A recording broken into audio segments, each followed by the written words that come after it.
What's good, YouTube? It's the Sports Guru back with another video. Today we're going to be talking about Jimmy Butler, and we have some news on him.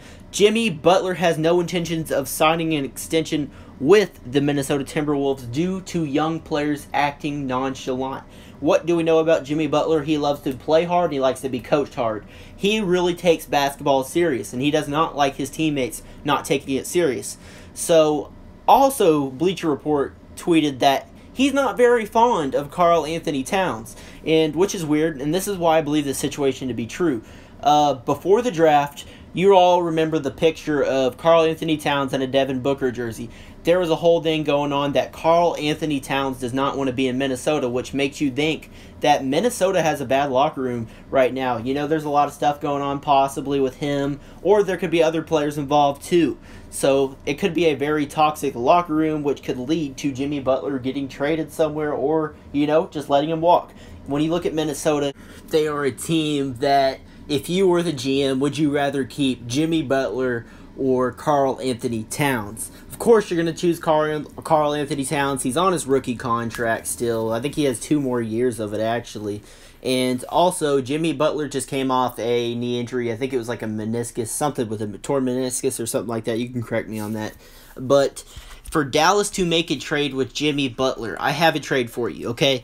But it does not involve first-round picks. It involves a salary dump. Dallas cannot trade their first-round picks over the next few years until their 2019 pick with Atlanta conveys. They have a top 5 protected this year. If they end up in the top 5, they end up drafting their own pick. Dallas does.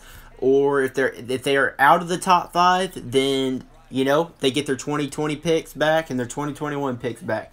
Basically, Dallas has to get out of the range of the protection for them to be able to pick again.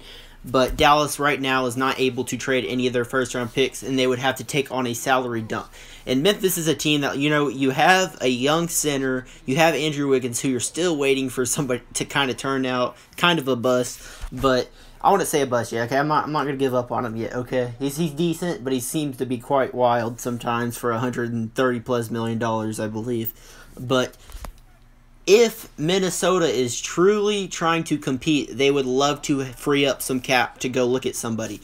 We don't know how confident they would be after, you know, in the 2019 offseason with all these free agents. You know, Kristaps Porzingis is restricted, but you have Clay out there, Chris Middleton. You have some really solid players you could pair up around those guys. But Dallas, here's the trade right here.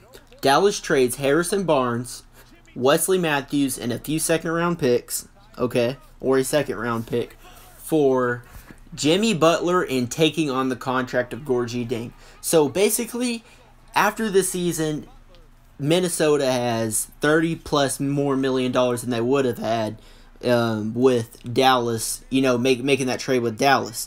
So Dallas will be giving up the expiring contract of Wesley Matthews, which is big, for taking on 3 more years of Gorgui Dieng. So that's the kicker for Dallas, which, you know, I wouldn't have a problem with just for having Jimmy Butler. So they could also, Minnesota could go throw a max at somebody like Klay Thompson or something like that to pair up. So it's a good deal to me. I don't think they would do that. I think teams could give out better offers than Dallas could, you know, some young talent. But Minnesota would have struggled to have the really good leverage with Jimmy Butler, you know, being completely unhappy, and he's going to be an unrestricted free agent next year on an expiring. So teams would not have him locked up. He could end up being a rental.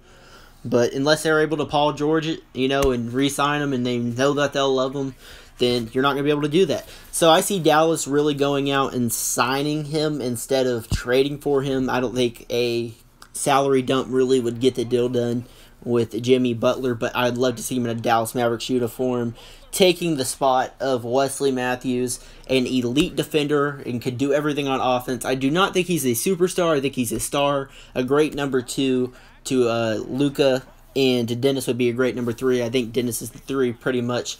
I'm not saying position-wise, but 3rd best out of those guys, potential in the future, unless Luka, you know, becomes an average player or something like that. But this would be a great move for Dallas. Tell me what y'all think about it. If Dallas could possibly pursue him, leave a like and subscribe, and have a great 4th of July. All right, guys, I'm out.